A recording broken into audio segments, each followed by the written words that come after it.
எல்லாருக்கும் வணக்கம். உங்களை சந்திக்கிறதுல மிக்க மகிழ்ச்சி. யாத்ராகமம் 21ஆம் அதிகாரம் தான் நம்ம வாசிக்க போகிறோம். அதை பற்றி கொஞ்சம் பேசிட்டு அப்புறம் வாசிக்கலாம். எபிரேயரில் ஒருத்தர் அடிமையாக அவங்க கொண்டாங்கன்னா அவங்க 6 வருஷம் அவங்களுக்காக சேவகம் பண்ணணும். 7ஆம் வருஷம் விடுதலையாக்கப்படணும். ஒண்டியாக வந்ததுனால ஒண்டியாகவே போகணும். அவங்களுக்கு மேரேஜ் ஆயினுச்சுன்னா அவங்க ஒய்ஃப் கிட்ட போயிட்டு அவங்க இருக்குவாங்க. அதே சமயத்தில் எஜமான் என்ன செஞ்சார், அவங்க அடிமையை வந்ததுக்கப்புறமா எஜமான் ஒரு திருமணத்தை பண்ணி வச்சார்னா அப்போ அவருக்கு பெண் பிள்ளையாகட்டும் ஆண் பிள்ளையாக பிறந்திருந்தாலும் அவங்க மனைவியும் அவங்க பிள்ளைகளும் யாருக்கு சேருவாங்க, எஜமான்கிட்ட தான் சேருவாங்க. இவங்க ஒண்டியாக வந்ததுனால ஒண்டியாக தான் போனோம்.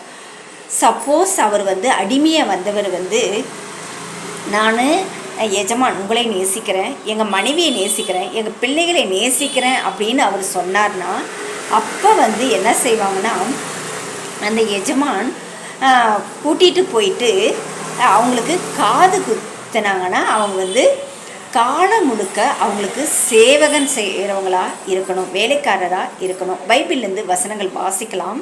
யாத்ராகமம் 21ஆம் அதிகாரம். மேலும் நீ அவர்களுக்கு அறிவிக்க வேண்டிய பிரமாணங்கள் ஆவன. எபிரேயரில் ஒரு அடிமையை கொண்டையானால் அவன் 6 வருஷம் சேவித்து 7ஆம் வருஷத்திலே ஒன்றும் இல்லாமல் விடுதலை பெற்று போக கடவன். ஒன்றிக்காரனாய் வந்திருக்கிறதினாலே ஒன்றிக்காரனாய் போக கடவன்.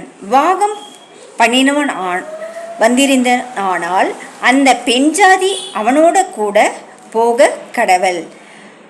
அவன் எஜமான் அவனுக்கு ஒரு பெண்ணை விவாகம் செய்து கொடுத்தும் அவனுக்கு ஆண் பிள்ளையாவது பெண் பிள்ளையாவது பெற்றிருந்தால் அந்த பெண்ணும் அவள் பிள்ளைகளும் அவன் எஜமானை சேர கடவர்கள். அவன் மாத்திரம் ஒன்றியாக போக கடவன். அந்த வேலைக்காரன் என் எஜமானனையும் என் பெண் ஜாதியையும் என் பிள்ளைகளையும் நேசிக்கிறேன், நான் விடுதலை பெற்று போக மனதில்லை என்று மனப்பூர்வமாக சொல்வை ஆகினில் அவன் எஜமான் அவனை நியாயாதிபதிகளிடத்தில் அழைத்து கொண்டு போய்